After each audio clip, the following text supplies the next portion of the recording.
আসসালামু আলাইকুম রহমতুল্লাহি ওবরকাতুহু। সম্মানিত দর্শক, সরকার কি চলছে নাকি চলছে না, কিংবা সরকারের মধ্যে যে বিভক্তিগুলো, সেই বিভক্তিগুলো কয় ভাগে বিভক্ত, কোথাকার সরকার কোথায় চলছে, নেতৃত্ব কার হাতে, পুরো সরকারের যে একটা চেইন অফ কমান্ড থাকে, সেই চেইন অফ কমান্ড দিয়ে যেভাবে রাষ্ট্র পরিচালিত হয় সেটা কি এখন হচ্ছে? একেবারে ডাইরেক্ট জবাব হলো হচ্ছে না। আপনি যদি ঢাকা শহর ধরেন, তো এখানে দুটো সিটি কর্পোরেশন স্থানীয় সরকারের নেতৃত্ব দিচ্ছে। এখানে ওয়াসা, ফায়ার ব্রিগেড, এরপরে স্বাস্থ্য বিভাগ, বিদ্যুৎ বিভাগ এবং সব কিছুর ঊর্ধ্বে সচিবালয় এবং অন্যান্য হাজার হাজার অফিস রয়েছে, সরকারি অফিস। সব জায়গায় গিয়ে দেখেন কি একটা ঢিলেঢালা ভাব। কোনো একটা অফিসের যে ইন্সপেক্টর, সেই ইন্সপেক্টর তার এসপির কথা লেভেলে যারা আছেন শুনছেন না। একজন সহকারী কমিশনার, সেটা সিভিল সার্ভিসে ধরেন উপজেলা ভূমি অফিসে যে থাকে, তো ডিসির কথা তিনি মান্যগণ্য করছেন না এই মুহূর্তে। এটাই রিয়ালিটি। মানে ডিসি সাহেব বলতে পারবেন না যে তার কমান্ডে পুরো ডিস্ট্রিক্ট চলছে। আবার ডিসি সাহেব তিনি তার কমিশনারের কথা শুনবেন, বিভাগীয় কমিশনারের কথা শুনবেন, নাকি তার মন্ত্রণালয়ের সংস্থাপন মন্ত্রণালয়ের যিনি সচিব তার কথা শুনবেন, ক্যাবিনেট ডিভিশনের কথা শুনবেন, না ওখানকার বিএনপির যে নেতা রয়েছেন, জেলার যিনি প্রধান ব্যক্তি, জেলা বিএনপির সভাপতি, সেক্রেটারি, যার মার্শাল পাওয়ার রয়েছে, তার কথা শুনছেন, নাকি ওখানে সম্ভাব্য যে আগামীতে মন্ত্রী হবে বা এমপি হবে তার কথা শুনছেন? খোঁজ নিয়ে দেখেন, বাংলাদেশের ৬৪ জেলাতে ৬৪ রকম চিত্র। এর ফলে জনদুর্ভোগ চরমে, জনসেবা শূন্যতে নেমেছে এবং মানুষের মধ্যে যে রাষ্ট্র সম্পর্কে একটা বিশ্বাস থাকে, সেই বিশ্বাসের জায়গাটা রীতিমতো ধস নেমেছে। এই গেল এক। ২ নম্বর হলো যে সরকারের যে রাজনৈতিক উইং থাকে, মানে রাজনৈতিক শাখা প্রশাখা থাকে এবং যে সরকারের মধ্যে রাজনীতি থাকে, সেই জায়গাটিতে এখন বলতে গেলে মারাত্মক বিপর্যয় দেখা দিয়েছে। রাজনীতির যে কানেক্টিভিটি, এখানে রাষ্ট্রপতির অফিস, প্রধান উপদেষ্টার অফিস বা প্রধানমন্ত্রীর অফিস, এই দুটো অফিসের সঙ্গে যে সম্পৃক্ততা, তার সঙ্গে আবার ব্যালেন্স তৈরি করে পার্লামেন্ট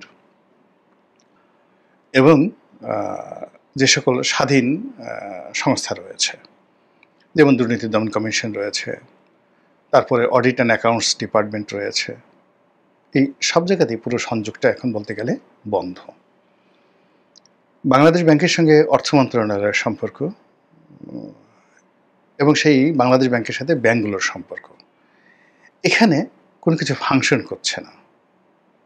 বাংলাদেশ ব্যাংকের গভর্নর তার মতো করে সিদ্ধান্ত নিচ্ছেন, ব্যাংকগুলো তাদের মতো করে সিদ্ধান্ত নিচ্ছে, মন্ত্রণালয় তাদের মতো করে সিদ্ধান্ত নিচ্ছে। আবার মন্ত্রণালয়ের সঙ্গে রাজস্ব আরোহণকারী যে প্রতিষ্ঠান, জাতীয় রাজস্ব বোর্ড, বলতে গেলে এখন ইতিহাসের সবচেয়ে খারাপ সময় এই সম্পর্কটা রয়েছে। জাতীয় রাজস্ব বোর্ড কাজ করছে না, সেক্রেটারিয়েটও কাজ করছে না, মন্ত্রণালয় কাজ করছে না। আবার জাতীয় রাজস্ব বোর্ডের সাথে সম্পৃক্ত যে সকল শুল্ক ইনস্টিটিউশনগুলো রয়েছে, Chittagong custom house, Benapole custom house, যেখান থেকে প্রচুর রেভিনিউ আসে, গিয়ে দেখুন কাজকর্ম নেই, ঢিলা ঢালা একটা ভাব। একেবারে না করলে যেটা নয়, যেখানে মাল আছে, টাকা আছে, কড়ি আছে, তো সেখানে কিছু কাজকর্ম হচ্ছে, আর বাকি সব জায়গাতেই ঢিলা।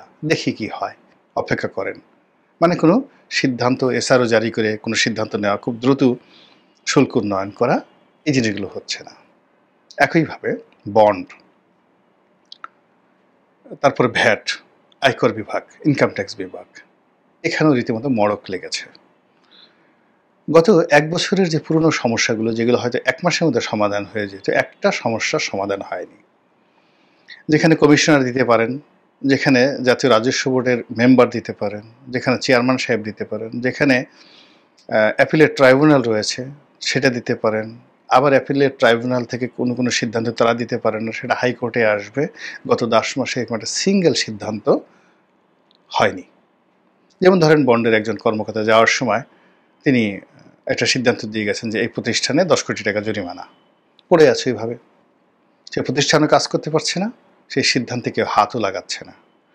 ধরেন অ্যাপিলেট ডিভিশনে একটা সিদ্ধান্ত কয়েকবার দেখেন, ওই যে ছাগল মতিউর থেকে ওটার চেয়ারম্যান ছিল, তো সেই ছাগল মতিউর যেটা ট্রাইব্যুনাল ছিল জাতীয় রাজস্ব বোর্ডের, যেখানে ভ্যাট, তারপর শেষে কর, কাস্টমস, এই সিদ্ধান্তগুলো সেখানে সর্বোচ্চ আপিল আদালত এবং ওখান থেকে পরে হাইকোর্টে আসে।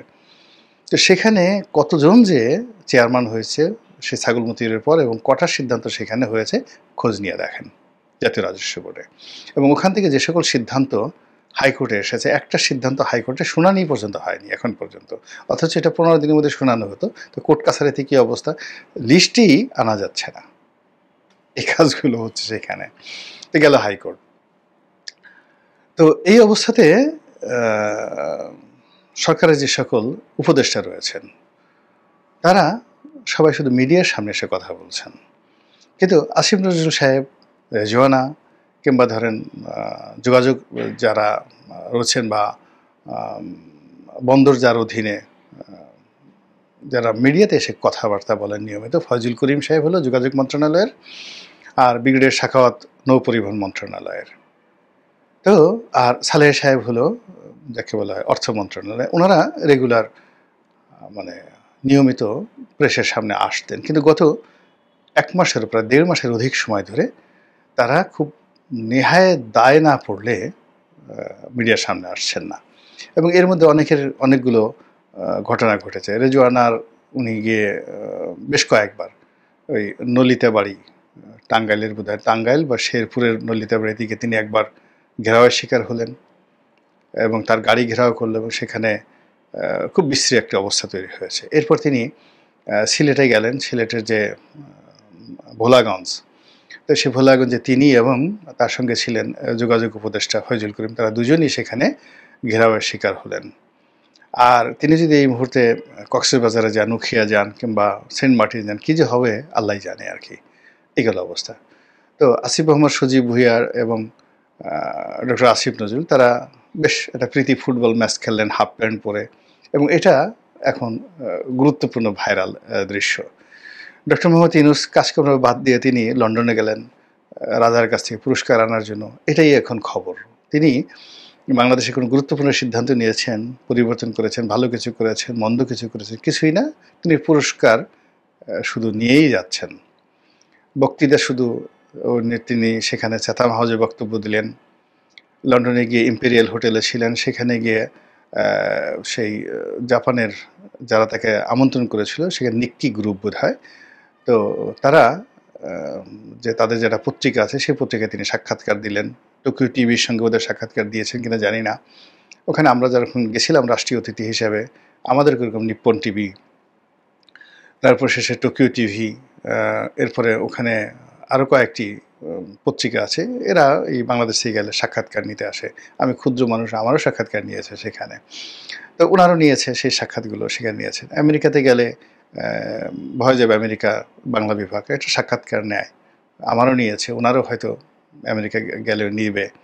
ইংল্যান্ডে গেলে বিবিসি একটা সাক্ষাৎকার নেয়, এটা স্বাভাবিক। আর অন্যান্য ছোটো ছোটো ইউটিউবার এখন তো বলতে গেলে হয়ে গেছে। তো সেই কাজগুলো লাইমলাইটে আসছে। উনি রাজার ওখানে গিয়ে এলেন, কি খেলেন কি খেলেন না, কিভাবে দাঁড়ালেন, কিভাবে হ্যান্ডশেক করলেন, ইত্যাদি নিয়ে মানুষ ট্রল করছে, কিন্তু দেশের কি উপকার হলো সেগুলো নিয়ে কোনো কথাবার্তা হচ্ছে না। তিনি হোটেলে তার রুম ভাড়া কত, কতদিন থাকলেন, তারপর শেষে টোটাল বিল কত দিলেন, তার রুমের ভাড়া কত দিলেন, হোটেলের মেনুতে কী ছিল, ব্রেকফাস্টে কী ছিল, সেখানে সব কিছু মানে আলোচনা সমালোচনার পাশাপাশি বেশি আলোচিত হচ্ছে তারেক রহমান সাহেবের সাথে বৈঠকে তিনি কী করলেন, কিভাবে হাত ধরলেন, কিভাবে হাত ঝাঁকালেন, তারপর শেষে কীভাবে হাসলেন, ইত্যাদি ইত্যাদি নিয়ে। মানে এগুলো সব খাজুরি আলাপ।